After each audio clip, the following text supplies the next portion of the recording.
Hello, everyone. My name is Amber Reichert, and I am here to talk to you today about an analysis of three different educational websites. The first educational website I'm going to talk to you about is Quizizz. The second website I'm going to talk to you about is Desmos, and the third one, Twitter.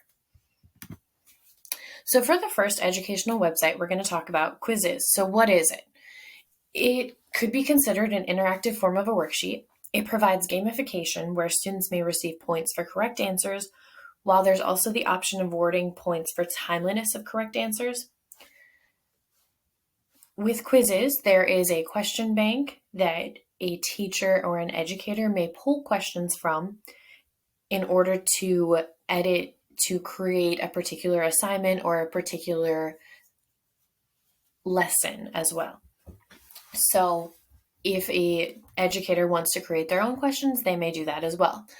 They may have multiple choice questions, fill in the blank, true and false, while the multiple choice questions could also be multiple select answers. With Quizizz, it provides instant feedback to students, while it also provides a breakdown by question and student in the results provided to teachers at the end. Quizizz can be completed live, or it can be assigned to complete by a particular date at any time of the student's convenience by a teacher. It does provide teachers with several filtering options in order to personalize. For instance, you can turn on the timer or you can turn off the timer based upon how you are using Quizizz. In considering Quizizz, there are both pros and cons. One thing that can be effective about Quizizz is that you do not need to reinvent the wheel. It provides a bank of questions from others where teachers can just use the questions that are already available to them. They don't have to spend all this extra time creating Quizizz. It is 100% free for students. There is also an account that is 100% free for teachers. There is also a pro account that teachers may pay for in order to have additional features.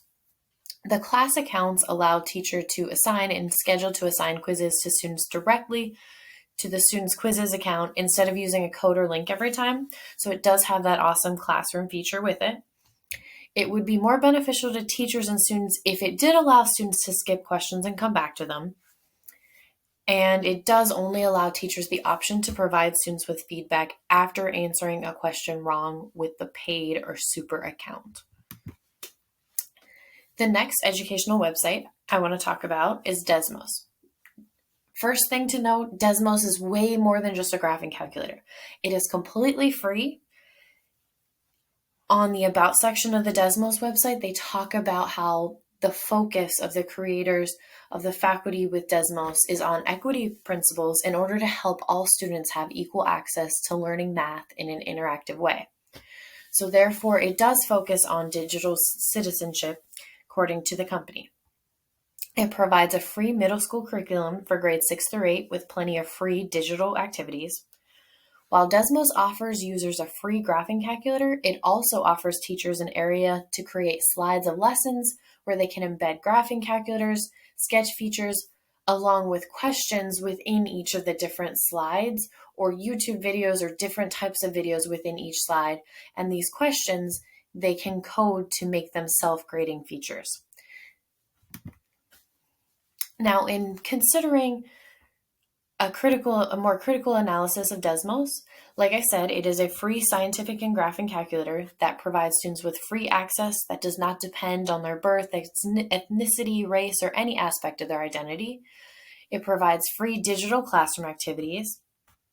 The Desmos team also offers free professional development workshops for any educators, open to anyone to learn more about the coding behind Desmos, which is actually what can be viewed as one of the cons of Desmos. It can be difficult to learn about the coding in order to make a question self-grading. It does not necessarily compile data overall. However, a teacher must look at each individual student's data on Desmos.